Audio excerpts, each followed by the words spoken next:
Madam আপনি আমার গাড়িতে আসুন। না না ম্যাডাম আপনি আমার গাড়িতে আসুন। আমি ওই গাড়িতে যাব না, আমি ওই গাড়িতে যাব। অটো, এই অটো। আমার একটা নাম আছে, অটো না। হ্যাঁ হ্যাঁ জানি, আমাকে নিয়ে চলেন। ওদের গাড়ি পছন্দ হলো না? না হয়নি, আপনি চলুন তো। একটা মেয়ের সাথে কিভাবে কথা বলতে হয় সেটাও বলে? শিখিনি। কিছু না, আপনি চলেন। চলে এসেছি, নামুন। আপনি কোথায় নিয়ে আসলেন? সামনে তো নদী। আপনিই তো বললেন এখানে আসতে। না না, পেছনে চলুন। উঠুন। এদিকে।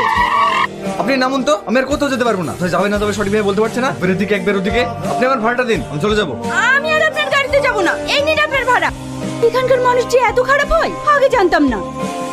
কি হলো, কাঁদছেন কেন? সেটা আপনার জানার দরকার নাই। একটা কথা বলুন তো, আপনি কোথা থেকে এসেছেন আর আপনি যাবেন কোথায়? জানি না এখন আমি কোথায় যাব। হ্যালো, তুমি আমার ফোন ধরছো না কেন? এই ভোর থেকে ফোন করেই যাচ্ছি আর তুমি আমার ফোন তুলছো না। আমার ফোন সাইলেন্ট করা আছে, বুঝতে পারিনি। আমি গেদে বর্ডার পার হয়ে ইন্ডিয়ায় চলে এসেছি। তোমাকে এত নিষেধ করা সত্ত্বেও চলে এসেছো? তুমি এখন কোথায় আছো? এটা কোন জায়গা? কৃষ্ণনগর বাস স্ট্যান্ড লেখা আছে। এখন আমি কোন দিকে যাব? দেখো, আমাদের এই সম্পর্ক আমার ফ্যামিলি কখনোই মেনে নেবে না। তুমি বাংলাদেশে ফিরে যাও। তখন তো ফোনে খুব বড় বড় কথা বলতে, আমাকে নাকি দেশের বর্ডার ভেঙে নিয়ে আসবে। বিয়ে করলে তোমাকেই করব। আর আমি এখন যখন সবকিছু ছেড়ে চলে এসেছি আর তুমি আমাকে দেশে ফিরে যেতে বলছো। Hello hello. এই শালা প্রেম ভালোবাসা এরকমই হয়, হাজারো স্বপ্ন দেখিয়ে মাঝ পথে ছেড়ে চলে যায়। কি হলো, তুমি সিগারেট খাবে? হ্যাঁ, শুনেছি নাকি সিগারেট খেলে টেনশন কমে। তুমি অত টেনশন করো না, তোমার বয়ফ্রেন্ডকে আমি খুঁজে দেবো। গাড়িতে ওঠো। না, আমি যাব না। এত রাতে কোথায় যাবে? ওঠো তো। আপনি কোথায় নিয়ে আসলেন? আমি এই ধরনের মেয়ে না। আরে এসো তো। মা মা।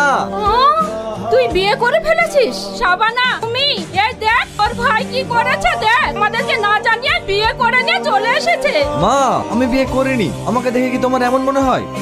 মা, ভাবি কিন্তু খুব সুন্দর, আমার ভাই পছন্দ আছে। চুপ। তাহলে এই মেয়েটাকে? ভিতরে এসো, সব বলছি। এসো ভাবি, ভিতরে এসো। এটা আমার ভাইয়ের ঘর। এটা তোমার ভাইয়ের ছবি না? হ্যাঁ, আমার ভাই গোল্ড মেডেলিস্ট, ইঞ্জিনিয়ার কলেজে টপার ছিল। তাহলে তোমার ভাই অটো চালায় কেন? আরে অটো আমার ভাইয়ের না, আমার ভাইয়ের বন্ধুর। আমার ভাইয়ের সঙ্গে অ্যাক্সিডেন্ট করে ওর বন্ধুর একটা পা ভেঙে যায়। ভাই ওকে ক্ষতিপূরণ দিতে গেলে নেয় না, তাই ও যতদিন সুস্থ না হয় ভাই ওর অটো চালিয়ে ওর সংসার চালিয়ে দেয়। বাহ, খুব সুন্দর তো। হ্যাঁ, আমার ভাই খুব ভালো। এমন ভাই অনেক ভাগ্য করে পাওয়া যায়। আমার আব্বা মারা যাওয়ার পর এই সংসারটাকে তোমার ভাই আগলে রেখেছে। তোমার ভাই এখনো বিয়ে করেনি? না, ও কোনো মেয়েকে বিশ্বাস করে না। কেন? ভাই কলেজ লাইফে একটা মেয়েকে ভালোবাসতো, তখন আমার ভাই বেকার ছিল বলে মেয়েটি ভাইকে রেখে অন্য একটি চাকরিজীবী ছেলেকে বিয়ে করে চলে যায়। তারপর থেকে ভাই আর অন্য কোনো মেয়েকে বিশ্বাস করে না।